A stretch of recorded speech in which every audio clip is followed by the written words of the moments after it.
Bismillahirrahmanirrahim. Assalamualaikum warahmatullahi wabarakatuh. Okey, selamat petang kepada semua rakan serta follower di page FTR Bidadari Solution. Okey, apa khabar anda semua hari ini? Soleha doakan agar semuanya dalam keadaan sihat walafiat, sentiasa diberikan kemudahan dan juga kelancaran dalam setiap urusan yang kalian lakukan kerana Allah Ta'ala. Okey, hari ini merupakan sharing ilmu daripada Solehah.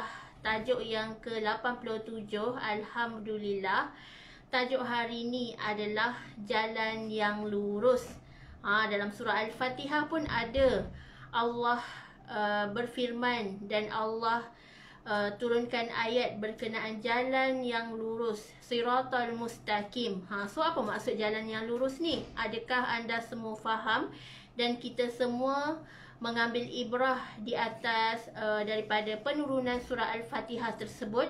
Apakah maksud jalan yang lurus, yang jalan yang Allah redha? Okey, sama-sama kita bermuhasabah diri dan menghayati isi sharing ilmu daripada Solehah petang ini, insya-Allah. Okey, sebelum tu jom sama-sama kongsikan dan sharekan Solehah punya link page live ramai-ramai di grup-grup, di wall anda, supaya lebih ramai orang yang mendapat sebaran ilmu yang bermanfaat, insya-Allah. Okey, jom kita berselawat dahulu dan berdoa. Semoga Allah memberkati dan merahmati majlis ilmu kita pada petang ini, insya-Allah. Allahumma salli ala Sayyidina Muhammad wa ala alihi Muhammad. Allahumma salli ala Sayyidina Muhammad wa ala alihi Muhammad. Allahumma salli ala Sayyidina Muhammad wa ala alihi Muhammad. Bismillahirrahmanirrahim. Allahumma aftah alaina hikmataka wa anshur alaina min khazaini rahmatika ya arhamar rahimin. Rabbi shrah li sadri wa yassir li amri wahlul 'uqdatan min lisani yafqahu qawli. Amin ya Allah ya Mujib. Okey, waalaikumsalam. Yang bersama-sama dengan Solehah pada petang ini, hai Umi Hendon, hai Kak Ba'iyah, Kak Nah, Mak Syita, Reha, Ida, Kak Emma. Okey, Alhamdulillah. Berbalik kepada tajuk kita pada hari ini, jalan yang lurus. Apakah maksudnya jalan yang lurus? Jalan yang lurus ni adalah agama Islam kita, di mana Nabi Muhammad telah mendapat wahyu daripada Allah Subhanahu Wa Taala, dan kita semua umat Islam berpegang kepada Al-Quran dan As-Sunnah. Selagi mana kita berpegang dan berpandukan dan kita amalkan segala sumber-sumber ilmu pengetahuan daripada Al-Quran dan As-Sunnah, insya-Allah kita tak akan sesat selama-lamanya hingga hari kiamat. Dan bila mana kita menjadikan Al-Quran itu sebagai kita punya penawar hati, kita punya panduan hidup, insya-Allah kita tak akan sesat selama-lamanya, kerana Al-Quran itu adalah kalamullah yang benar-benar belaka, yang diturunkan daripada Allah Subhanahu Wa Taala melalui perantaraan malaikat Jibril. So, hendaklah kita yakin dengan segala isi ayat Al-Quran, di mana ayat Al-Quran Allah turunkan secara mutawatir, secara berperingkat-peringkat kepada Nabi Muhammad sallallahu alaihi wasallam, dan hendaklah kita beriman dengan kitabullah, iaitu kita berpandukan kepada Al-Quran dan As-Sunnah. Jangan kita mengetepikan Al-Quran, kerana Al-Quran ini adalah kita punya panduan hidup. Al-Quran akan menunjukkan kita semua ke arah jalan yang kebenaran, jalan yang benar dan jalan yang lurus, di mana kita nak pastikan di hari akhirat kelak kita dapat meniti titian Siratal Mustaqim dengan lancar, dengan selamat, tanpa kita terjatuh ke dalam lembah api neraka yang panas marak dekat bawah sana. So dah banyak dah gambaran-gambaran bagaimana Allah menyeru kita kepada umat Islam ni, di mana kita kalau nak memastikan diri kita ni selamat, meniti titian Siratul Mustaqim tanpa terjatuh semula, kita dapat meniti seperti lajunya kilat, insya-Allah. Kita kena jaga amal kita, kita kena jaga kita punya ibadah, jaga solat kita, jaga puasa kita, jaga hubungan silaturahim kita sesama manusia. Kita jaga redha daripada kedua ibu bapa kita, dan jadilah kita anak yang soleh dan solehah. InsyaAllah kalau kita jaga semua tu, kita jaga amar makruf, nahi mungkar, InsyaAllah kita takkan sesat selama-lamanya. Dan jalan yang lurus ini, anda cuba tadabbur daripada surah Al-Fatihah. Surah Al-Fatihah adalah surah yang wajib kita baca dalam solat kita. Anda pernah tak terfikir, kenapa surah Al-Fatihah ni kalau kita tak baca dalam solat kita, solat kita jadi tak sah. Surah Al-Fatihah ni adalah pembuka, surah pembuka kepada ayat mula-mula di dalam Al-Quran. Dan surah Al-Fatihah ini adalah satu surah yang menunjukkan kita bahawa Islam ni adalah agama yang lengkap. Islam ni adalah agama yang indah, dan Islam ni adalah agama yang universal. Satu dunia, kita semua umat Islam, kita semua umat Nabi Muhammad, semua berpegang kepada agama Islam yang satu ini, insya-Allah. Dan jangan kita berpegang kepada agama-agama selain daripada agama Islam. Allah sendiri telah mengeluarkan satu kalimah di mana kalimah thayyibah, la ilaha illallah, tiada Tuhan yang disembah melainkan Allah, dan Muhammadur Rasulullah, Nabi Muhammad itu adalah pesuruh Allah Subhanahu Wa Taala. Sebab tu apa yang Nabi sampaikan, apa yang Nabi dakwah kepada kita, wajib untuk kita follow, wajib untuk kita amalkan dalam kehidupan kita. Kita hidupkan sunnatullah, kita hidupkan hari-hari kita dengan perkara-perkara yang boleh mendekatkan diri kita dengan Allah Subhanahu Wa Taala. InsyaAllah kita akan memperoleh jalan yang lurus, bukan jalan yang sesat, bukan agama yang diada-adakan, bukan agama yang tak benar. Tetapi Islam itu, Allah serta Nabi Muhammad sallallahu alaihi wasallam memang telah memimpin kita kepada ajaran yang sebenar-benarnya. Kita tak nak guna ajaran yang sesat. Kita tak nak berpandukan dan bersumberkan daripada agama yang tidak benar. Dan Islam tu menitik beratkan kepada kita semua bagaimana kita kalau nak jalan yang lurus, jalan yang Allah redha adalah kita melakukan apa yang Allah suruh kita buat, kita buat. Dan apa yang Allah larang untuk kita jangan lakukan, kita jangan lakukan. Maksiat jangan lakukan, dosa jangan lakukan, perkara terkutuk dan perkara mungkar jangan kita dekati, insya-Allah. So kita akan sentiasa dapat memastikan diri kita sentiasa di landasan yang benar, sentiasa dalam ajaran dan agama Islam yang sebenar-benarnya, bukannya ajaran yang sesat, bukan ajaran yang diada-adakan. So sekarang ni banyak sangat gejala sosial yang kita lihat di sekeliling kita, bagaimana ramai orang mengada-adakan agama yang Nabi Muhammad tak buat waktu dahulu. Siap yakin lagi bahawa apa yang dia sampaikan tu adalah benar belaka. So jangan kita mengada-adakan dan memandai-mandai untuk melakukan sesuatu yang Allah murka. Kerana bila mana Allah turunkan bala, bukan pesalah itu sahaja yang terkena, tetapi memang kita semua yang akan terkena tempias daripada murka dan bala Allah Subhanahu Wa Taala. Kita lihat pada hari ini, kita semua hidup dalam satu negara yang ada banyak kaum, banyak budaya, banyak agama. Tetapi bagaimana kita nak sampaikan dakwah untuk menarik tangan semua, contoh non-Muslim, bagaimana kita nak tarik mereka untuk mendekati agama Islam? Adalah dengan menunjukkan qudwatun hasanah, uswatun hasanah, di mana bila kita tunjukkan contoh yang terbaik kepada kaum-kaum lain, insya-Allah mereka akan tertarik dengan ajaran Islam yang sebenarnya. Tak kiralah melalui ceramah ke, melalui pemakaian ke, melalui penulisan ke, insya-Allah selagi apa-apa medium dakwah yang kita sebarkan, yang kita tonjolkan nak ajak mereka untuk turn back to Allah, kita tonjolkan dan insya-Allah kita tarik tangan mereka.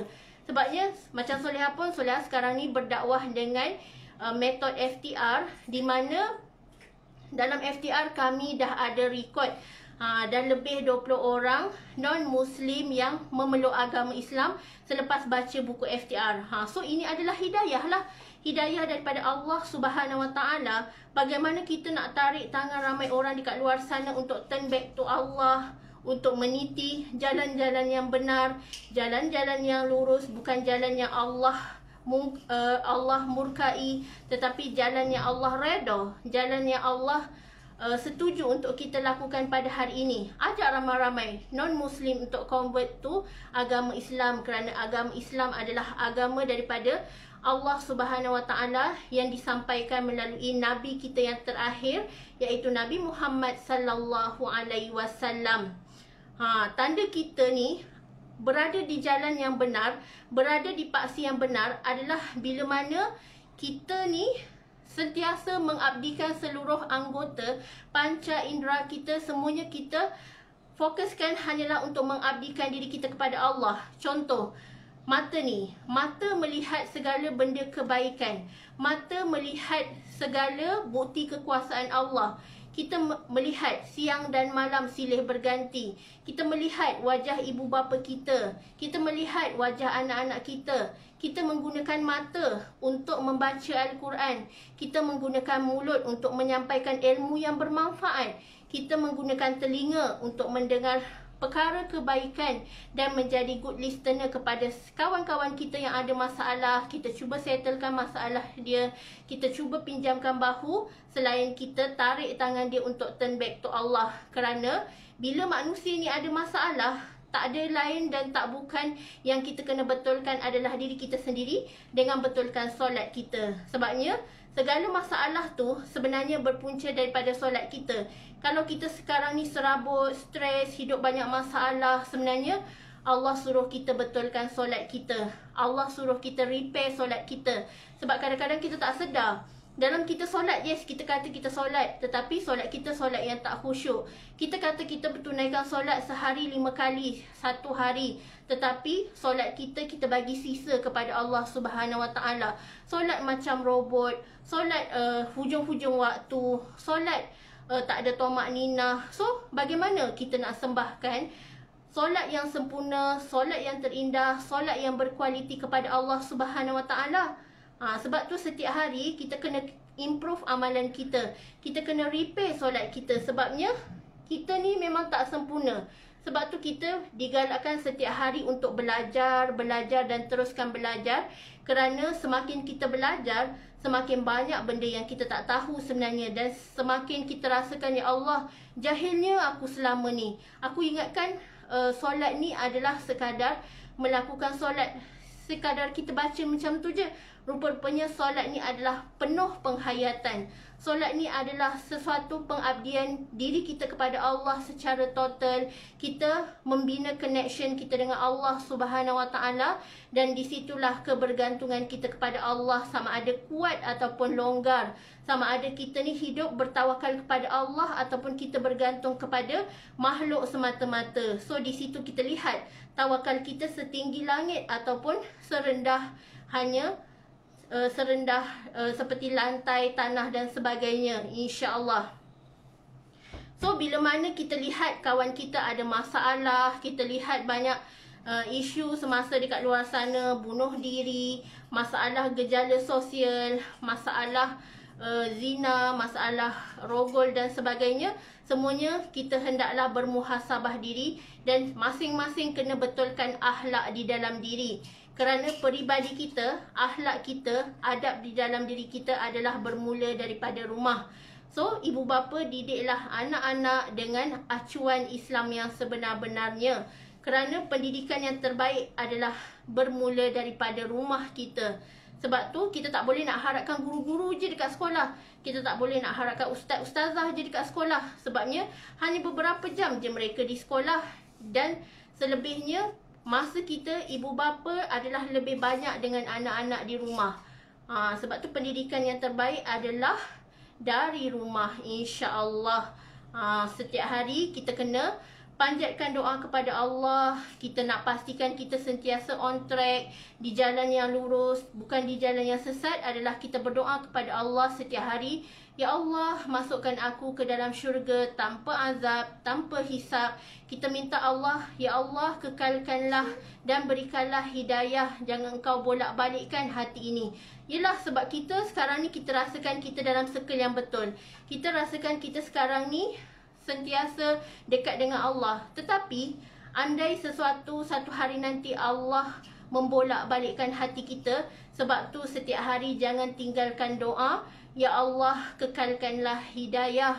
Ya Allah, berikanlah hidayah kepada kami, seluruh ahli keluarga kami, seluruh keturunan kami, seluruh kawan-kawan kami, orang-orang sekeliling kami, keluarga kami, sahabat handai kami, saudara mara kami. Ya Allah, kekalkanlah hidayah di dalam diri kami supaya kami tidak menjadi orang yang sesat, supaya kami tidak menjadi orang yang Engkau murkai, supaya kami sentiasa berada dalam husnul khatimah, mati dalam keadaan iman, mati dalam keadaan mengucap syahadah, mati dalam keadaan yang Allah redha dan Allah kasih segala perjuangan kita di dunia ini, insya-Allah. Kerana destinasi akhir kita adalah akhirat sana, bukan dunia ni. Dunia ni hanyalah tempat persinggahan. Dunia ni hanyalah tempat sementara kita nak menuai amal ibadah kita, nak kumpul pahala banyak-banyak, nak top up amal jariah banyak-banyak adalah waktu dekat dunia ni. Tetapi bila kita nanti dah masuk dalam alam kubur, dah masuk dalam alam barzah, semua tu akan terputus kecuali 3 perkara. Sebab tu dekat dunia ni kita kena didik diri kita, sebarkan ilmu pengetahuan banyak-banyak, sebarkan ilmu yang bermanfaat, jadikan ia saham akhirat kita. Sebab ilmu ni kalau kita dah meninggal pun, insya-Allah pahala dia akan tetap mengalir dan menjadi ladang pahala. Andai kita dekat dunia ni suka sebarkan ilmu, suka sharing ilmu, suka sebarkan kebaikan, insya-Allah itulah saham akhirat kita. Dan kita kena didik anak kita untuk sama-sama doakan ibu bapa. Sebabnya doa daripada anak soleh dan solehah inilah yang akan menjamin kebahagiaan ibu bapanya di hari akhirat kelak. Dan doa daripada anak soleh-solehah inilah yang takkan berhenti mengalir pahalanya buat ibu bapanya. Dan yang ketiga adalah amal jariah kita. Sebab tu dekat dunia ni kena banyak sedekah, kena banyak infak harta, kena banyak bayar zakat. Sebabnya kita nak tunaikan hak Allah, kita nak tunaikan hak orang-orang di sekeliling kita yang susah. Sebab tu bila kita jaga 3 perkara ni, walaupun kita telah meninggal dunia, insya-Allah 3 perkara ni akan menjadi penyelamat kita di hari akhirat kelak. Akan menjadikan kita sentiasa bersinar kerana pahala still mengalir walaupun nyawa kita telah dicabut oleh Allah Subhanahu Wa Taala. Sebab tu jangan berkira untuk terus belajar, terus sebarkan manfaat, terus sebarkan serta sharing ilmu non-stop, insya-Allah. Kerana ialah bekal amal jariah kita hingga kita masuk alam lain pun, insya-Allah semua tu akan menjadi pahala yang berpanjangan, insya-Allah. Okey, sekian sahaja perkongsian solehah hari ini, insya-Allah semoga bermanfaat. Sama-sama kita repair diri kita, sama-sama kita bermuhasabah diri kita, sama-sama kita tarbiyah diri kita untuk menjadi lebih baik daripada hari-hari sebelum ini, insya-Allah. Okey, wabillahi taufiq wa hidayah. Wassalamualaikum warahmatullahi wabarakatuh.